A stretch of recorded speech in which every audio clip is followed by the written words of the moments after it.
Pa da, to je ono, očigledno, žene trebaju da vode više računa u odnosu na muškarca što se tiče domaćinstva. Mislim da je to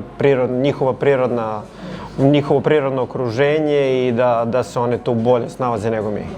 Ne, postoje određena istraživanja koje pokazuju da možda je ono što mi zovemo ženski mozak bolji za računanje ili za odgovornost nad decom, ali po mom nekom ličnom mišljenju to su istraživanja koja u svom samom nastupanju imaju pogrešne premise. Mislim da svako je sposoban da vodi domaćinstvo, svako može da se nauči.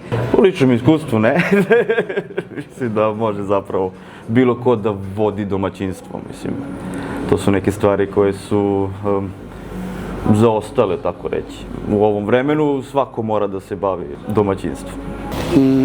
Ne mora da znači da je bilo nekada. Pa ne, to je nekada bilo, sada ne, nije više tako.